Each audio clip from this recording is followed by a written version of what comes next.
안녕하세요. 코하 투더골드문 진행의 이정원입니다. 금요일 미국 증시 소폭 상승한 가운데 우리 시장 주말 동안은 큰 움직임 보이지 않고 있습니다. 또 시장에서 가장 중요한 지표죠. 13일에 미국 6월 소비자 물가지수가 발표가 됐는데요. 이 지표가 나오기 전까지는 사실 약간은 관망 심리 보일 것으로 예상을 하고 있습니다. 또 이런 상황에서 우리가 어떻게 투자 전략 세워보면 좋을지 오늘 전문가님들 모시고 얘기 나눠볼 건데요. 먼저 코인한수님 모셔볼게요. 안녕하세요. 네, 반갑습니다. 네, 안녕하세요. 반갑습니다. 코인한수 전문가입니다. 일단 뭐 새로운 환경에서 좀 인사를 드리는 것 같아요. 이런 그런 새로운 기쁨으로 또 시장도 앞으로 좀 좋은 일이 있었으면 좋겠는데 아무래도 시장 자체가 조금 뭐랄까 너무 재미가 없죠. 너무 뭐 민기적 거리면서 뭔가 이렇게 방향성도 제시하지 않고 위아래 왔다 갔다 그냥 똑같은 가격 안에서 위아래 왔다 갔다 하는 모습만 좀 보여주고 있는 것 같아요. 자, 이런 이유는 아무래도 지금 시장에 제시된 이 악재들이나 뭐 그런 문제거리들이 하나도 해결된 게 없거든요. 그런 식으로 하나하나씩 해결하기 위해서 우리에게 필요한 거는 무엇이다? 시간밖에 없다라는 것만 좀 알아두시면 될 것 같아요. 그래서 7월 초, 7월 말 이렇게 나눠져 있는 이런 내용들에 의해서 그 결과값이 나와야 우리가 앞으로 어떻게 대처할지 알 수 있는 이 방향성이 많이 제시가 될 것 같고요. 그래야 우리가 위로 갈 수 있는 내용들이 좀 차곡차곡 쌓여야 앞으로 시장에 좋은 내용들이 더 많이 나올 거고, 이렇게 안 좋은 내용 시장일 때는 어쩔 수 없어요. 다 모두 안 좋은 내용만 내다 놓기가 딱 좋은 시장인 것 같아요. 왜냐면은 이 안 좋은 시장일 때 좋다고 하면은 안 올라가면은 이상하잖아요. 근데 떨어져도 이상하지 않은 그런 시장. 그러니까 뭐 하나의 베팅을 하는 뉴스들이 또 많이 나오고 있다라고 생각을 하시면 되거든요. 근데 또 시장이 좋아지면 언제 그랬냐는 듯이 좋은 내용들이 쏟아지면서 악재들이 뭐 준비해둔 악재들이 다시 터져 나오면서 좋은 모습이 나올 것이다 라고 좀 말씀을 드리고 싶어요. 힘든 시장이지만 저희 투더 골드문과 함께 좀 잘 이겨내시면서 좋은 내용 받아가시면 좋을 것 같다 말씀을 드리도록 하겠습니다. 네, 아직까지 악재가 해소되지 않은 시장이기 때문에 앞으로 나올 경제 지표들 꼼꼼히 확인해 보시면 좋을 것 같습니다. 다음 저희가 새롭게 스튜디오를 옮겨봤는데요. 오늘도 새로운 전문가님 모시고 얘기 나눠보겠습니다. 수루수루 남수루님 모셔볼게요. 안녕하세요. 안녕하세요. 반갑습니다. 안녕하세요. 처음 뵙겠습니다. 투더 골드문 시청자 여러분들, 저는 남수루 전문가입니다. 반갑습니다. 아랍의 석유 부자 만수르가 있다면 이 코인 시장, 이 크립토 시장에 바로 저 남수르가 있습니다. 이 코인 시장에서 부자 되는 법 제가 알려드리도록 하겠습니다. 그렇기 때문에 여러분들은 저 남수르와 함께 가시면 이 코인 시장에서 부자 되실 수가 있습니다. 그렇기 때문에 우리 투더 골드문도 많은 사랑, 저 남수르도 많은 관심 부탁드리면서 오늘 영상도 끝까지 시청해 주시면 감사하겠습니다. 네, 새로 오신 남수르님까지 인사드렸습니다. 저희 계속해서 코인 소식 같이 볼 텐데요. 저와 같이 화면 보시겠습니다. 네, 테더에 대한 의심이 계속되고 있습니다. 유동성 풀 공급이 비중이 증가됐다고 하는데요. 현재 테더를 내놓고 다른 암호화폐로 바꾸려는 수요가 그만큼 늘어났다는 말인 것 같습니다. 네, 다음 기사 보시겠습니다. 한국은행은 미국이 내년 금리 인하에 돌입할 것으로 보입니다. 내년부터 잠재적 성장률이 하회된다고 말했는데요. 또 이 부분에 대해서 코인한수님 어떻게 생각하시나요? 아무래도 일단은 당연히 경제가 나빠지는 건 지금은 당장은 그럴 수밖에 없는 것 같아요. 네. 미국 경제도 계속 금리를 올리면서 나쁜 내용들이 앞에 말씀드렸다시피 나쁜 내용들이 하나도 해소가 된 것들은 없거든요. 뭐 전쟁 이슈, 뭐 곡물 이슈, 이런 에너지 이슈 이런 내용들이 계속 쌓이고 있기 때문에 우리 하는이라고 해서 전혀 뭐 미국과는 다르게 다른 경제와는 다르게 이어질 수 없는 그런 시장 구조는 똑같죠. 그래서 계속 나빠질 만한 내용들밖에 없다. 그래서 전체적으로 당분간의 시장 흐름은 좀 나쁜 영향으로 갈 것이고, 만약에 이 상승을 하기 위해선 어떠한 모멘텀이 필요한데 지금 당장 그 모멘텀도 좀 부족한 상황이다라고 좀 말씀을 드릴게요. 네, 말씀 감사합니다. 다음 기사 같이 보시겠습니다. 네, 마이크로 스트래티지가 6배 오른다고 말을 했습니다. 2024년 말에 비트코인이 95K가 전제가 돼야 된다고 하는데요. 마이크로 스트래티지의 장기 보유 전략 아직 바뀌지 않았는데 또 이 부분 코인한수님께서는 어떻게 생각하시나요? 이것도 똑같죠. 근데 24년 말이라고 하잖아요. 앞으로부터 2년이나 남았습니다. 그렇다는 뜻은 지금 비트코인이 지금 많은 사람들이 크립토의 겨울이다라는 내용들이 많이 말하고 있잖아요. 그 겨울이 지나고 나서의 내용이기 때문에 그때는 뭐 봄, 여름 이 시기라고 생각을 할 수 있을 것 같아요. 그때 뭐 만약에 지금 이게 4주년 주기로 이어진다라면 그때가 맞는 말이니까 또 상승이 또 뒷받침되는 내용이라고 생각을 하고 있습니다. 그래서 뭐 95K라고 하는데 그러면 당장 95K까지 올라갈 수 있을지는 어느 누구도 모릅니다만은 그냥 그렇게 예측은 또 아무나 할 수 있는 내용이죠. 그래서 그 내용만 믿고 너무 투자하시기엔 좀 리스크가 있고 조금 천천히 시장 상황을 보시면서 투자하는 게 맞다라고 좀 말씀을 드릴게요.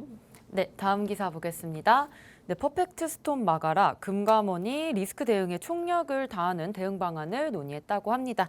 네, 이렇게 항상 시장에 어떤 이슈들과 호재들이 있는지 또 저희 투더골드문과 함께 하시면 좋을 것 같습니다. 저희 계속해서 썰전 코너 이어갈 텐데요. 오늘 썰전의 주제는 바로 비트코인 지금 바닥인가 아닌가에 대해서 얘기 나눠보도록 하겠습니다.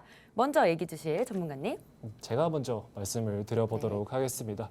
일단 오늘의 주제가 비트가 바닥인가 아닌가에 대해서 말씀을 드리려고 하는데 일단 그 전에 비트의 과거의 흐름에 대해서 먼저 말씀을 드리려고 해요. 일단 과거로 흘러갑니다. 저희가 과거로 흘러가서 코로나 때로 흘러가겠습니다. 코로나 때 코로나 팬데믹이 발생을 하면서 모든 자산들이 폭락을 하게 됩니다. 이렇게 폭락을 할 때 비트코인도 예외 없이 폭락을 하는 그런 사태를 맞았습니다. 이러면서 많은 사람들이 그렇게 얘기를 했어요. 비트코인 망했다. 이제 끝났다. 그런 소식들을 많이 접했는데 이제 그때 미국에서 양적 완화 정책을 합니다. 양적 완화 정책을 함으로써 시장에 돈을 풀게 되죠. 이 시장에 돈을 풀므로써 이 모든 자산들이 큰 상승을 이루어 줍니다. 주식, 부동산, 기타 등등 많은 자산들이 큰 상승을 하는데 그 중에서도 이 비트코인이 가장 큰 상승폭을 보여주게 되었습니다.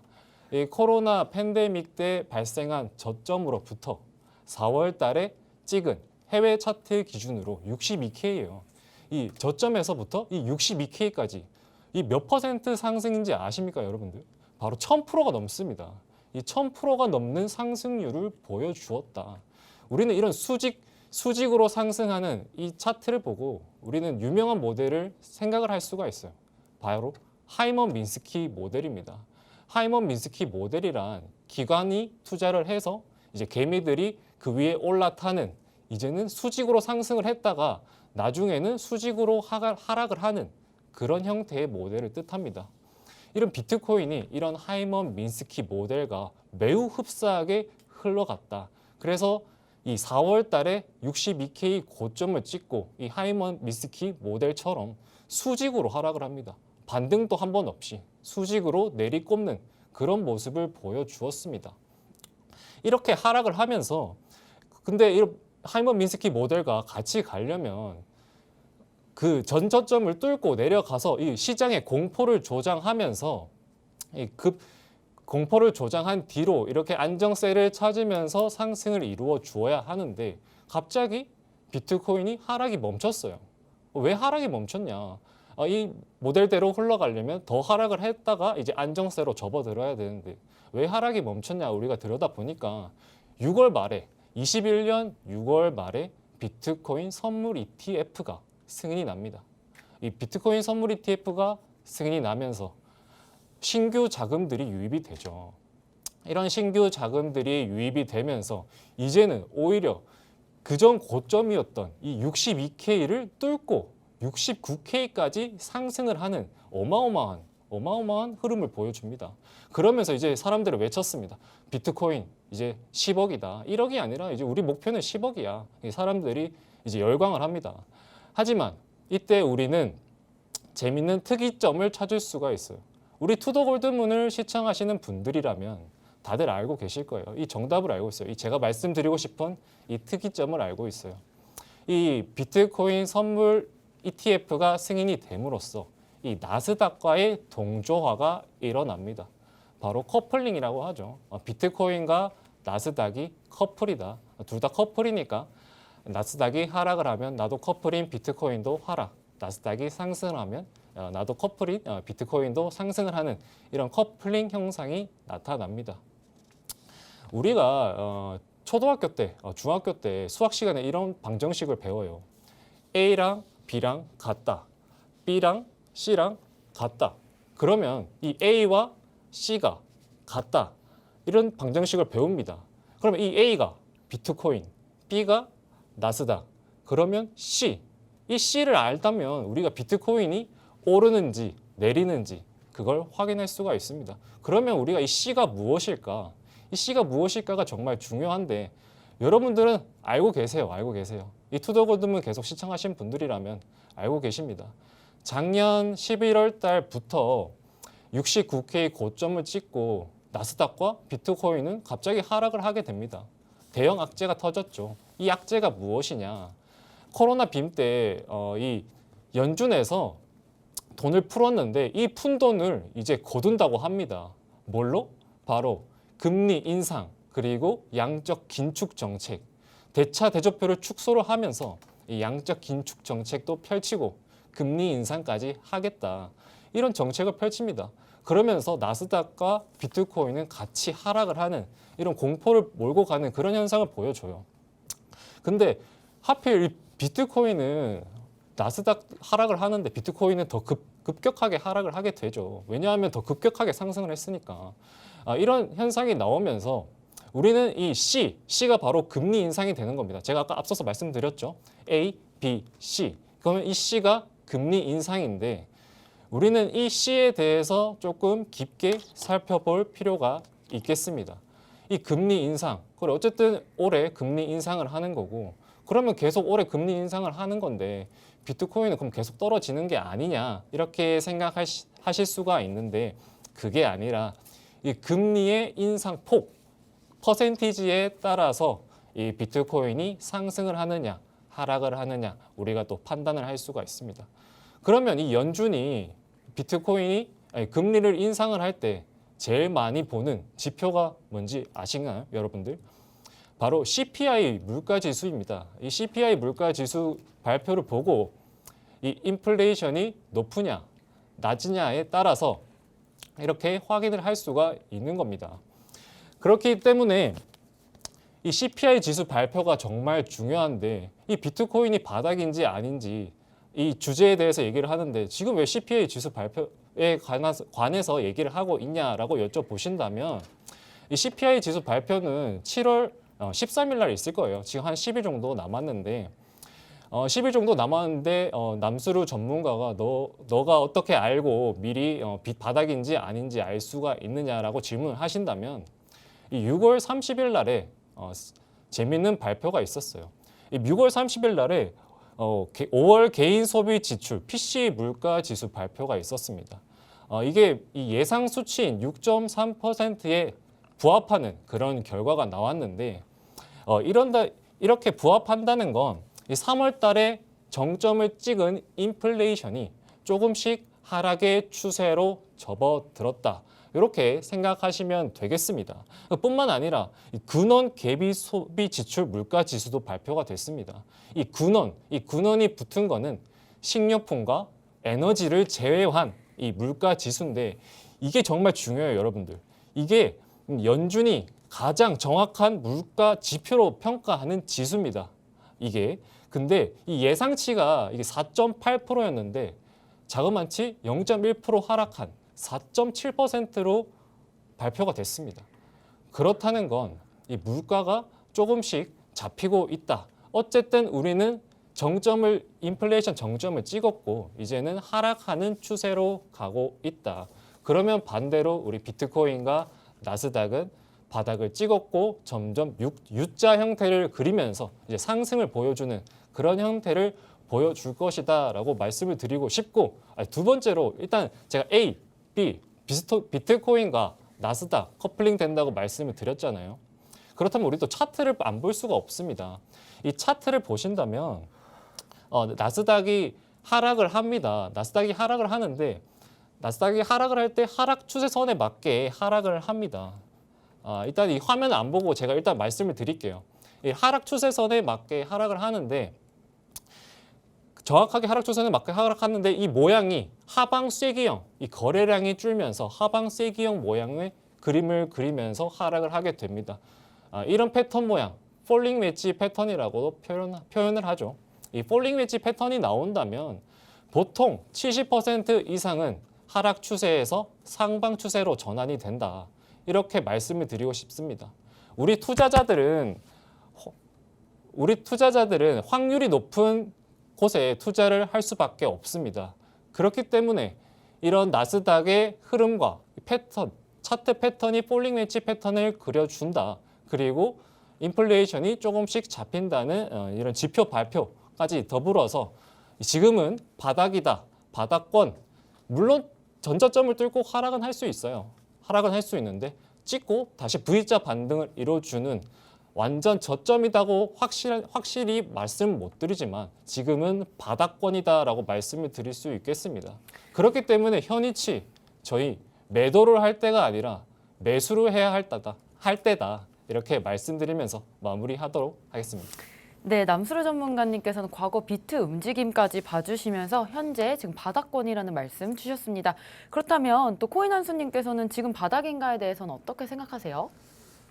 저는 일단 개인적으로 아직은 바닥인지 아닌지 솔직히 모르겠어요. 왜냐면은 그 전에 제가 한번 말씀을 드렸던 것 같아요. 일단 앞에 말씀해 주신 것처럼 이거 뭐 5월 달에서 뭐 근원 뭐 소비자 신뢰 지수 뭐 등등 해서 뭐 좋게 나왔다 나쁘게 나왔다 얘기를 했는데 제가 그 전에 이 금리 인상 관련해서 플랜을 하나 말씀을 드렸거든요. 어떤 플랜이었냐면 지금 이 최근에 발표된 이제 소비자 물가 지수 같은 경우는 잡히지 않는 모습을 확인을 했어요. 그렇다 보니까 이제 FOMC에서 어떤 결과가 나왔나요? 0.75%의 자이언트 스텝을 밟으면서 우리 금리 인상을 하기 위해 보고 있다라고 했는데 사실 이 자이언트 스텝을 한 지 이제 한 달이 되어 가거든요. 근데 과연 이게 잡힐까라는 저는 의문점이 솔직히 들어요. 왜냐면은 그 주의를 둘러싼 이 환경 자체가 사실 개선된 게 하나도 없거든요. 뭐냐면 러시아 우크라이나 전쟁 같은 경우는 조금 더 심화가 되고 있죠. 지금 뭐 여러 유럽 같은 경우는 나토를 가입하겠다라는 식으로 뭐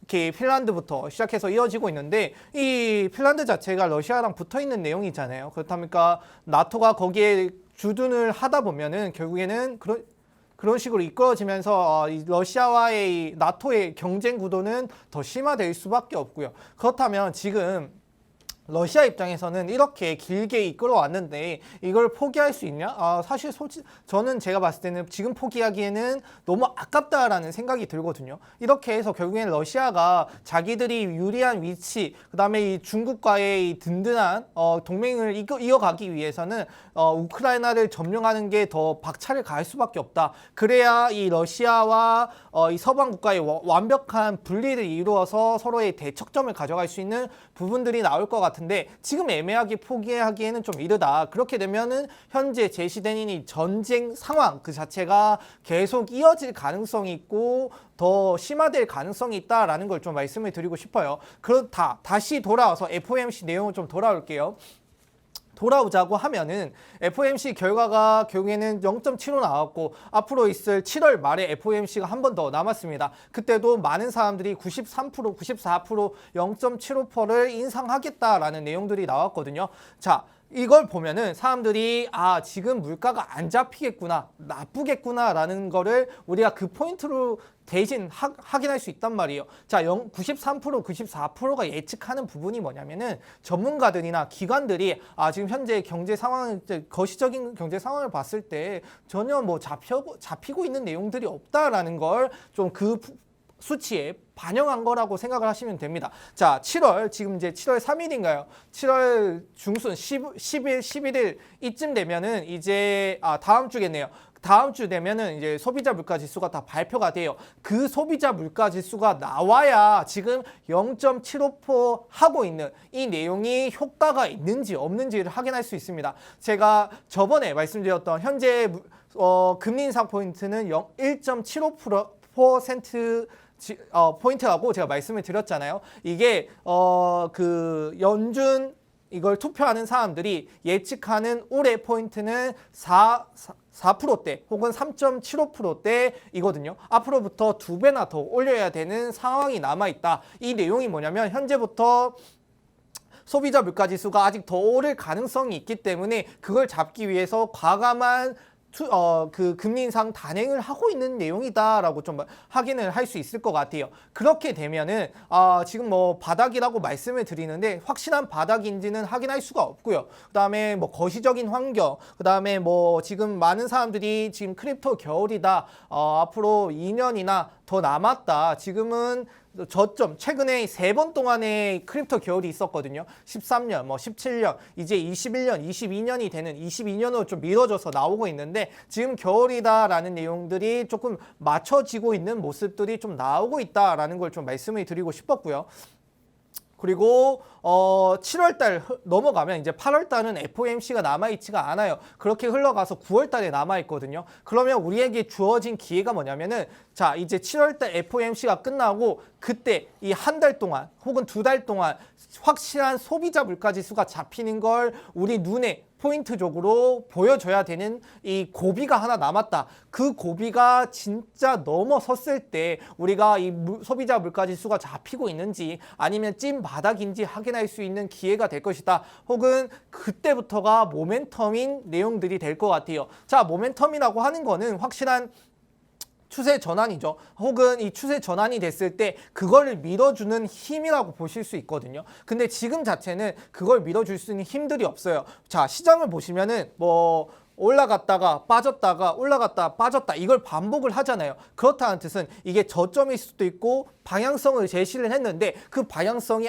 힘이 약해서 다시 꼬꾸라지거나 또 떨어졌는데 무슨 어떤 좋은 내용들이 있어. 이걸 쌓아가면서 올라가야 되는데 근데 이걸 올라가기 위해서는 저희한테 뭐가 필요하겠어요? 호재나 이걸 뒷받침해 줄 수 있는 힘이나 이런 부분들이 필요하거든요. 근데 그런 힘 부분들이 너무나 약한 시장이다. 자, 현물 ETF를 예로 들게요. 자, 현물 ETF가 사실 뭐 반려가 됐다 했을 때 시장들이 떨어지는 그런 모습을 보여줬거든요. 사실 저는 그때 시장이 떨어지는 걸 조금 의아하게 생각을 했어요. 자, 우리가 생각하기에도 제가 생각하기에도 현물 ETF가 지금 현재 이게 상장이 되는 게 맞을까? 현재 현물 ETF가 지금 상장이 됐을 때 그게 정확한 나중에 모멘텀에 힘을 줄 수 있는 내용이 될까? 너무 일찍 소비를 해버리면은 나중에 진짜 필요한 모멘텀, 이 힘을 뒷받침해 줄 수 있는 호재일 때 작용하지 못할 것 같아요. 근데 지금 이 현물 ETF가 혹은 승인이 됐다 해서 이 시장 위축돼 있는 상황에서 사람들이 이 투자를 할까요? 그런 의문점을 가질 수 있거든요. 저는 사실 지금 당장 투자하지 않을 거라는 생각을 가지고 있습니다. 이게 바닥을 찍고 어느새 이 어느적인 거시적인 내용들이 해소가 돼야 사람들이 이 내가 가진 자본을 여기에 투자를 하려는 심리가 회복이 돼야 되는데 그런 심리가 회복이 안 된다는 것 자체에서 그런 악재들이 반영한다 전혀 힘이 도와주지 않을 것 같아요. 그래서 저는 전체적인 이 거시적인 상황이 어느 정도 해결되고 FOMC나 소비자 물가 지수가 꺾이는 그 포인트 2번 연속 정도는 꺾여야 된다라고 생각을 하고 있습니다. 왜 2번 연속 꺾여야 되냐면은 저번에도 한번 보여줬어요. 한번 약간 꺾이는 모습을 보여줬는데 그 다음 달 어떻게 됐죠? 다시 정고점을 찍으면서 꺾이는 듯 했으나 올라가는 모습 우리에게 약간 뭐 바이더 딥인가요? 그런 모습을 보여주면서 우리에게 희망과 이렇게 나쁜 모습을 보여줬어요. 근데 그렇게 나쁜 내용들을 한번 보여줬기 때문에 앞으로 있을 FOMC 때 혹은 소비자 물가지수 때 매달 나오잖아요. 이때마다 연속으로 깎이는 모습을 보여줘야 그때가 저는 저점이다. 그때부터 사람들이 이 소비 심리가 조금 위축된 게 개선이 되면서 나올 것 같고 그때에 맞춰서 뭐 현물 ETF나 그다음에 거시적인 이 호재들이 작용해 준다라면 진정한 반등 모멘텀이 나올 것 같고 지금 2024년 겨울 봄 여름까지 솔직히 우리가 꼭 기다리라는 법은 없습니다. 지금 그 전에 2번에 있었던 크립토 겨울 같은 경우는 사실 이게 무조건 있어야 되는 법칙 같은 건 없어요. 어떤 확률이 있다. 지금 그 확률을 깨고 이어져도 이상하지 않는 부분들이 있습니다. 그렇기 때문에 겨울 꼭 기다릴 필요 없고 이 내용들이 쌓이고 쌓이면서 호재들이나 악재들이 해결되면서 시장은 충분히 반등을 할 수 있다. 그렇기 때문에 그 시점 저희 투더 골드문과 꼭 챙겨가시면 여러분들한테 제가 이때가 반등 구간인 것 같다. 찐 저점인 것 같다. 말씀을 드리도록 하겠습니다. 네, 코인 한수님께서는 아직은 바닥이 아니다라는 상황 짚어주셨고요. 계속해서 거시경제 상황이 조금 풀려야지 우리가 또 상승할 수 있는 여력이 있다고도 말씀해 주셨습니다. 그렇다면 제가 남수르 전문가님한테 질문 하나 드리겠는데요. 만약에 지금이 바닥이라면 경기는 좀 좋아질지 어떻게 흘러갈지 좀 궁금한데요. 네, 지금이 바닥이긴 한데 이 바닥 이후로 경기가 좋아질지에 대해서 말씀을 하셨습니다. 미국의 역사를 들여다보면 미국의 경기 침체가 13번이 있었어요. 13번이 있었는데 그중에 10번이 이 경기 침체가 있기 전에 전조 증상이 있습니다. 그 전조 증상이 무엇이냐? 바로 장단기 금리 차의 역전이 발생했다는 거예요. 이 장단기 금리 차에 대해서 간단히 설명을 하면 미국 국채 10년물 국채와 미국 2년물 국채의 금리가 역전되는 현상인데 일반적으로 10년물 국채의 금리가 더 높습니다. 근데 이 연준이 금리를 인상을 하면서 이 국채를 가지고 있던 사람들이 팝니다. 2년물 국채를 가지고 있던 사람이 팔아서 이제 은행에 맡기는 그런 현상이 나타나는 거예요.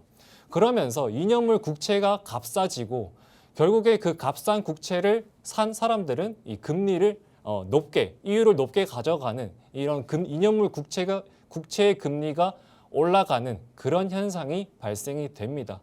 그렇기 때문에 지금 장단기 금리 차가 조금씩 역전이 되고 있죠. 하지만 지금은 앞서서 말씀드린 것처럼 확실히 바닥권이고 매도를 해야 할 때가 아니라 매수를 해야 할 때며 반등은 주겠지만 내년 혹은 내후년의 경기 침체는 피할 수 없을 것이다. 이렇게 좀 마무리하면서 얘기를 해보고 싶습니다. 네, 남수르 전문가님께서는 또 경기 침체 얘기를 해주시면서 또 내년의 경기 침체를 우리가 피해갈 수는 없다는 말씀 주셨습니다. 그렇다면 마지막으로 코인 한수님께서는 경기에 대해서는 어떻게 보시는지요? 일단 경기 자체가 확실히 안 좋은 건 맞아요. 지금 역성장에 대한 내용들이 많이 나오고 있거든요. 뭐 GDP 같은 내용들이 좀 많이 나오고 있는 것 같은데, 자, 이 GDP를 뭐 그냥 매일 연속으로 이렇게 측정하는 곳이 있거든요. 근데 여기서 보면은 2%였다가 갑자기 1%였다가 갑자기 마이너스 때까지 빠지면서 뭐 한 3일 동안 갑자기 뭐 2점 몇 %나 빠지는 모습을 좀 보여줬어요. 자, 이런 모습을 보면서 역성장이 좀 진행이 되고 있구나. 자, 우리가 경기 침체에 빠졌다라고 하는 거는 2분기 연속, 그러니까 1분기, 2분기 연속으로 뭐 GDP나 이런 내용들이 역성장을 이루었을 때 마이너스를 이루었을 때 역성장이라고 하거든요. 근데 지금 남아있는 2분기에서도 마이너스가 나왔기 때문에 앞으로 남아있을 뭐 3분기, 4분기에서도 충분히 마이너스가 나올 가능성이 높다. 그렇게 되면 이제 공식적으로 뭐 이렇게 표명하는 내용들이 있죠. 역성장이 나오고 경기 침체가 이루어질 가능성이 높기 때문에 당분간은 뭐 소비 심리나 전체적인 투자 심리, 뭐 부동산이나 뭐 너나 나나 할 거 없이 전체적인 침체가 이루어질 가능성이 있다. 이걸 위해서는 하나하나씩 지금 쌓아놓은 숙제들이 빨리 해결이 돼야 되고, 그 해결이 된다라면 그때부터가 진짜 이제 여러분들한테 줄 수 있는 매수 타이밍이고 좋은 기회이지 않을까 말씀을 드리도록 하겠습니다. 네, 오늘 이렇게 두 분 전문가님 모시고 썰전에 대해서 얘기 나눠봤는데요. 바로 오늘 주제 비트코인 바닥인가에 대해서 얘기 나눠봤습니다. 저희는 계속해서 코인스쿨로 돌아오겠습니다.